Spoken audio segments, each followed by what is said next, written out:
Hello everyone, it's Dylan from Yu-Gi-Oh! Everything, and welcome back to another Art of the Cards. Today we are going to take a look at the story between water versus fire in the Yu-Gi-Oh! Universe. That's right, I'm talking about the war between the Atlanteans and the Fire Kings. Thank you to my patrons for voting for this, and I hope you all enjoy.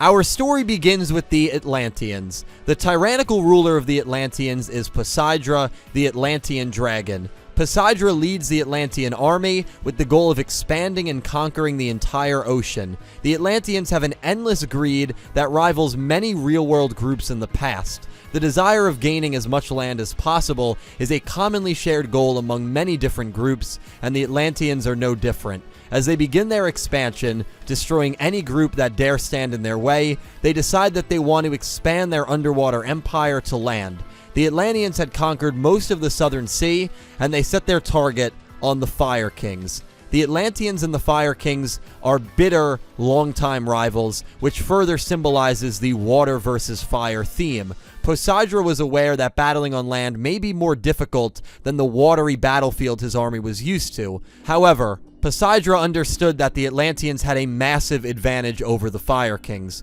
When you think of the duality between water and fire, water always has an advantage, as it is fire's natural weakness. This is what made the potential battle so enticing for the Atlanteans, knowing they had a type advantage despite needing to invade Fire King Island, which was a landmass. Poseidra gathered the troops as they prepared the invasion. The Atlantean dragoons are soldiers riding dragons, providing swift aerial support in battle. The Atlantean heavy infantry are frontline soldiers. They carry these massive shields, which make it very difficult for enemies to break through and for enemies to break the sturdy Atlantean formation. The Atlantean attack squad are combined of elite swordsmen who do most of the hand-to-hand combat against enemy armies. The Atlantean pikemen are soldiers who carry massive spear-like weapons. These fighters usually maintain a bit of distance and give a ranged boost to the Atlantean army. And while all these fighters are on the ground, we also have the Atlantean marksmen. These highly gifted soldiers provide a range boost, usually from a high vantage point. Their arrows and spiked weapons rain down on enemy armies during battle. The entire squad is shown off in the card, The Call of the Atlanteans. According to lore, this card shows the entire army as they launch an assault on an enemy group. The signal for battle is the roar of Poseidra, which instills fear into the army and reminds those who fear death that there is no turning back. This implies that any Atlantean member who retreats from battle or who doesn't fight may face death back home, or at the very least expulsion from the Atlantean clan. This further demonstrates just how ruthless Poseidra was, not only to neighboring communities, but even to his own people.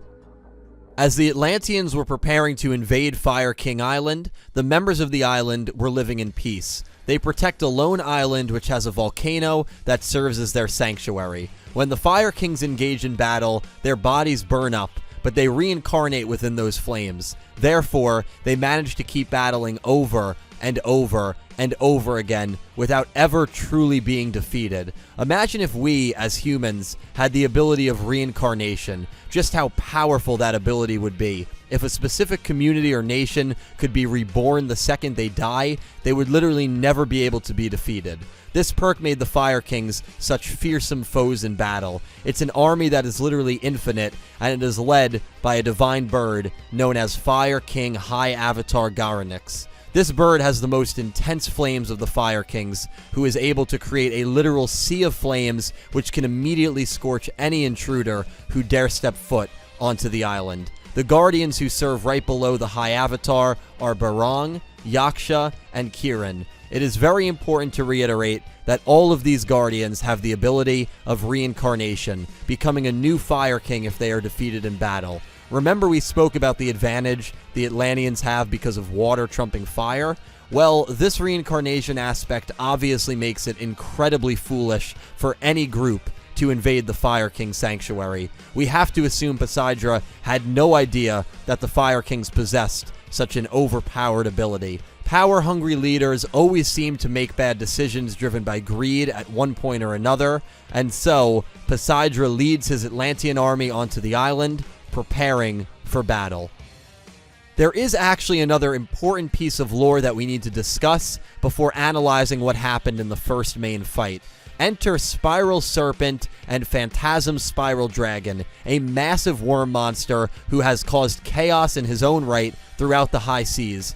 These monsters are actually the same creature. Spiral Serpent is responsible for unprovoked attacks on the Atlanteans' home, as well as Lemuria, a city that he legitimately sunk and practically destroyed. The text for Spiral Serpent reads, "When huge whirlpools lay cities asunder, it is the hunger of this sea serpent at work. No one has ever escaped its dreaded spiral wave to accurately describe the terror they experienced." The city of Lemuria will be important later on, but the Atlanteans did not take these attacks lightly. Already being an invasive group, they set out on a mission to destroy Spiral Serpent.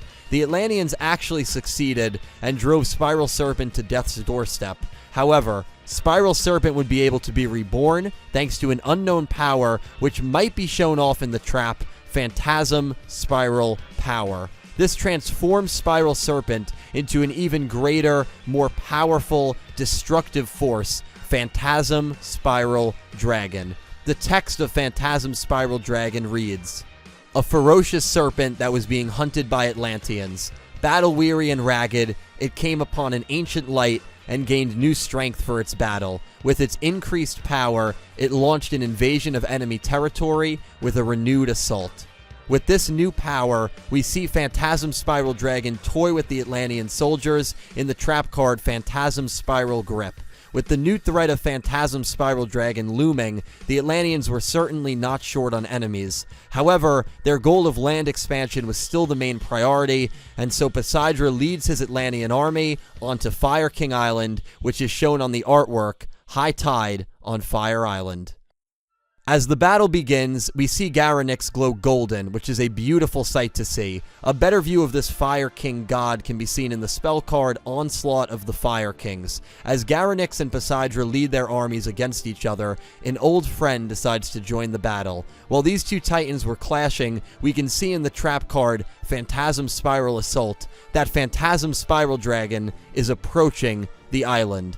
It's important to note here, while this seems like it could be a good thing for the Fire Kings, since the rivalry between Phantasm Spiral Dragon and the Atlanteans run deep, it's not. Spiral Dragon is a destructive, invasive creature that allies with nobody, so the fact that this behemoth is about to engage in this fight means it's basically going to become a three-way, chaotic battle royale. In Phantasm Spiral Battle, we can see Spiral Dragon engaging with the Atlantean battle squad. In Phantasm Spiral Crash, we can see Spiral Dragon engaging with Poseidra himself, the leader of the Atlanteans. However, in Phantasm Spiral Wave, we can see Spiral Dragon actually going toe-to-toe with Garanix, the high avatar of the Fire Kings. Phantasm Spiral Dragon is strong enough to go straight for the leaders of both groups and engage with them, which demonstrates the level of strength that this dragon has. As the battle between these three rage on, Garanix had no choice but to burn himself to his limits against the massive army of the Atlanteans and the immense strength of Phantasm Spiral Dragon. The Circle of the Fire Kings shows the reincarnation process happening. We can see a baby Garanix leaving his now useless and dead adult body upon reaching his limit. Upon seeing this, the rest of the Fire King army followed, sacrificing themselves to protect the island and to honor the High Avatar. The Fire Kings incinerated and destroyed an incredible amount of Atlanteans. Poseidra realized that they could not defeat the endless Fire Kings who were choosing to sacrifice themselves in order to win. Poseidra and the Atlanteans retreated, but not after the Atlanteans suffered tremendous casualties. It is not clear what happened to Phantasm Spiral Dragon in this fight. I could not find any cards or lore that suggests he does anything significant after this battle, meaning Phantasm Spiral Dragon may actually have been defeated and killed by Garanix or by the Atlanteans in this fight. However, this is unconfirmed and just a theory. Either way, the Fire Kings win. They defend their land and hold off the invasion of the Atlanteans. While the Atlanteans were regrouping, licking their wounds from finally losing a battle, we need to discuss the forgotten city of Lemuria. Lemuria was a glorious city whose tech was highly advanced. However, a long time ago, this city was sunk by the attacks of Serpent Spiral, and the existence of this city was relegated to folktale. The inhabitants of Lemuria are an ancient tribe known as mermales. While the mermales struggled to fight off their enemies in the older days, they actually found more peace in their home city after it sunk into the ocean.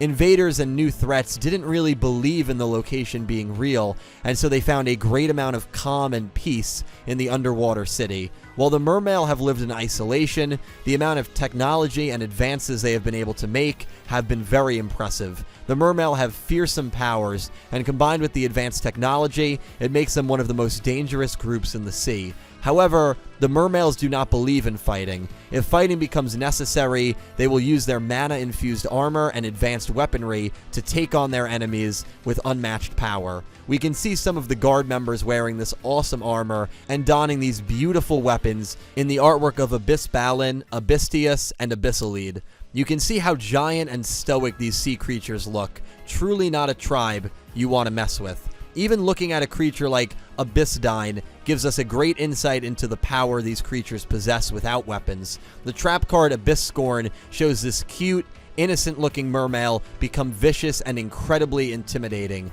Even the quote-unquote weak mermales are still merciless in battle. The civilization is led by a queen, Abysstrite. The king of the mermales has always remained unknown. Legend has it that if a person manages to obtain a secret bracelet, they will become the mermale king. However, nobody except the queen knows where that bracelet is. The city of Lemuria resurfaced, and thus the mermales were exposed again. The Atlanteans had a new target. The mermales were in distress due to the city of Lemuria unexpectedly resurfacing, and the Atlanteans believed the tech and army of the mermales could be exactly what they need to take down the Fire Kings once and for all.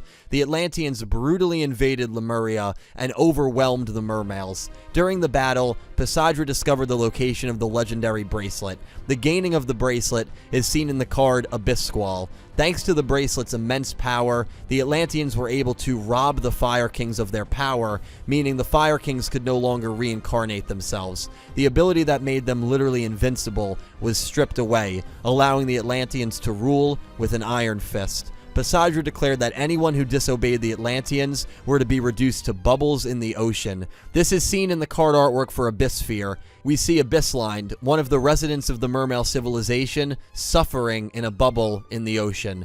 The Atlanteans had won. With the power of the bracelet, there was nobody who could stand up to them, not even the Fire Kings. But one of my favorite quotes always reigns true. There is no greater disaster than greed. Up until this point, Poseidra had been using the bracelet's power from an outside perspective, but Poseidra constantly wondered what powers he would gain by putting the bracelet on. Would he ascend to a god? Would he become the most powerful creature in the world? Even though the power of the bracelet was immense and enough to defeat the Fire Kings, he wasn't satisfied. There is no greater disaster than greed. Poseidra decided to put on the legendary bracelet. His body could not withstand the power, and he was immediately taken over by the king residing in the bracelet, Mermale Abysgaios. With one fatal miscalculation, the Atlantean leader was destroyed, and the Mermale leader was revived. The Mermale King eliminated the entire Atlantean army with ease, putting to end one of the most invasive and problematic groups in the Seven Seas. With the king revived, the Mermale future looks stronger than ever. It is unclear if the Fire Kings got their power back, but I'd imagine the seal which prevented them from reincarnating was probably broken by the Mermale King. The Atlanteans were defeated, all thanks to the greed of their vicious, brutal, merciless, power-hungry leader. Thank you all so much for watching. I really hope you enjoyed my second Art of the Cards. I've done an Art of the Cards regarding the Forbidden archetype. That video will be linked down below. As always, if I missed any cards or any small pieces of lore that pertain to this story, please let me know. I try to do as much research as I can, but there always seems to be a card or two that I overlook or slip through the cracks. So if you have any cards to add on, please let me know. But I really hope you enjoyed. I really hope you enjoyed hearing about the war between the Fire Kings and the Atlanteans, and how the Mermales got involved, and even Spiral Serpent, the role that he played in the story. I think it's one of the most fascinating lore stories in all of Yu-Gi-Oh! If you have any other lore stories you'd like me to tackle, please comment them down below. Thank you all so much for watching, And a special thank you to my Platinum tier patrons, Horace Maye, Goosey Q, Panther J, Blue Maiden 28, Jarrett Buller, XLayer64, Brandon Gomez, and TenjoKogamiZaizen, and to my Diamond tier patrons, Jesse Wood, Latrell Smith, and Anime Kaput, and to my Egyptian God tier patron, XZ's Lover 104. Thank you so much to everyone who supports me on Patreon, and to everyone who is a YouTube channel member. You guys help me out tremendously. I stream over on Twitch, I'm over on Instagram, and I'm over on Twitter. The links for those 3 social media sites will be down below. Once again, thank you so much for watching another Art of the Cards. I hope you learned something new, and I hope you have an amazing day. Take care, guys.